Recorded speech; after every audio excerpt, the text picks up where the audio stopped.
Welcome to this full flight tutorial for the Airbus Beluga XL for MSFS 2024. This tutorial is from a runway start with engines on, but first let's head over to the world map. Although the Beluga doesn't support world map flight plans, I'm using the world map before my flight to identify departure arrival runways, as well as departure procedure, arrival procedure, and I also want to tell the simulator that I'm flying IFR. I also want to set my cruising altitude for the simulator's ATC, and file my flight plan with them. Jumping into the flight deck, first of all we'll head down to the FMC and clear out all the existing messages that appeared when we loaded in. We can now click the FMC button, just wait for it to load. We'll now head over to the initialize page. From the top to the bottom we'll enter a cost index, we'll go with 100. Cruising flight level is 26,000 feet. And our departure and arrival airports. We're going from Stansted to Glasgow, so we'll enter that in here. We'll now head over to the flight plan page, click the soft key next to Stansted. We'll choose the departure we identified in the world maps, that's runway 04 and Barkway to Sierra SID. Hit insert, scroll down the flight plan. We'll now click Glasgow and choose an arrival, so that's the ILS 05. We're not taking a star into Glasgow, we'll insert that. Scroll down the plan again, you'll see we've got a discontinuity. Just hit the clear key, hit the soft key next to the discontinuity to clear it, and we've now got a complete plan from runway to runway. We can now head over to our perf page. We're going to take off at flaps 1 here. Now for V-speeds, we need to head over to the takeoff section of the EFB. It's really straightforward. We'll just sync our weight and our runway and hit calculate. We've got our V-speeds here. We're going to copy them into the FMC. That's 142 V1, 145 rotate speed and 147 V2. You can see here our plan is in the ND now, just increase that ND range a bit, and we're going to dial in our cruising altitude into the autopilot panel, so that's 26,000. That's all there is to it, we're ready to go, so park and brake off and throttles up. Rotate at our rotate speed, and as soon as we have positive rate we'll bring the landing gear up. Above 400 feet we can also activate the autopilot. Shortly after takeoff you will see lever climb flashing on the PFD. At this point you want to move your throttle to the climb detent as shown here. Now, as the airplane accelerates past the orange markers on the PFD speed tape, you want to retract the flaps. The airplane will now follow our lateral and vertical flight plans. You may notice at some points during the climb the airplane will level off to obey an altitude constraint. This is completely normal, and as soon as it clears that constraint it will automatically resume its climb. When you see the barometric pressure indicator flashing on the PFD, pull out the barometric pressure dial to set it to standard. As the pilot, all we have to do now is wait for cruise. At our cruising altitude you'll see an altitude cruise annunciator appear and the airplane will level off. At cruise we're going to take this opportunity to take care of some admin for our approach, so I'm going to arm the auto brakes to medium and dial in our bottom of descent altitude. So that is, as a rule of thumb, 2,000 feet above the elevation of your destination airport. Don't click the button, literally just dial it in for now.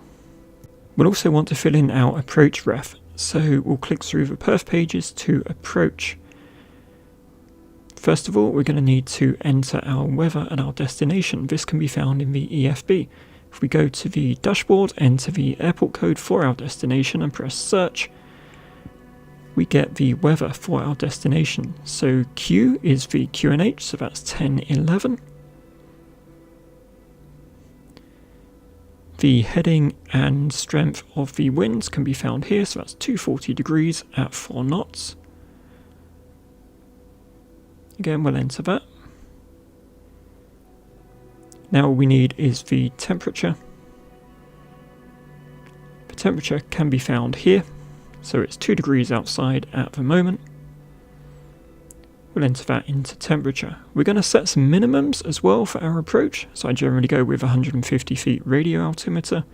And with that complete, the airplane is able to calculate our approach speed, that's 134. We're also going to check that our destination ILS has been tuned correctly. This should tune automatically when you select a runway. If it hasn't been tuned, you can just enter it like this. For a guide on how to find that frequency, check out the FAQ video on my channel homepage. And that's all ready now, so we're going to head back to the perf page just for reference. So now all we have to do is wait for our top of descent. Top of descent is signified by a white down arrow on the navigation display. When the airplane passes this point, you want to push the altitude dial in. The airplane will now enter a managed descent mode,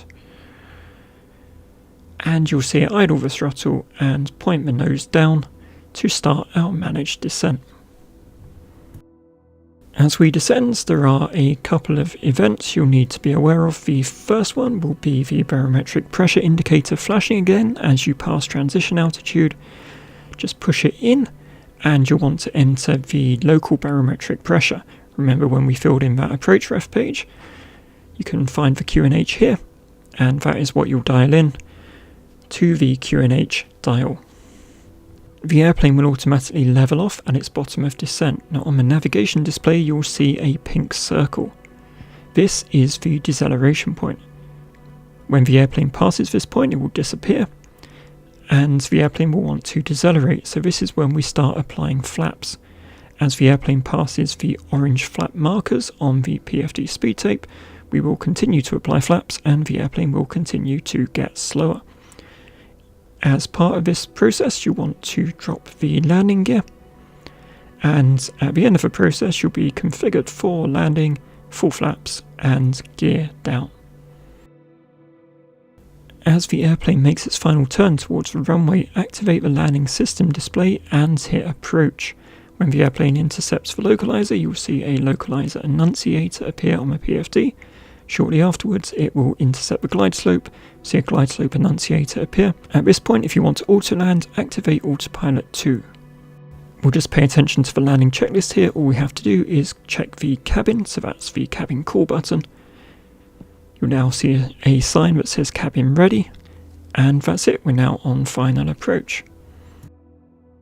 So if we're going for an auto-land, you'll see a land annunciator appear. If you don't want to auto-land, just disconnect the autopilot at this point.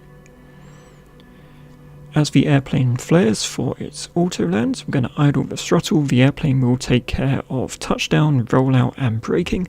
You'll just need to apply reversers till you reach 80 knots, then return the throttle to idle.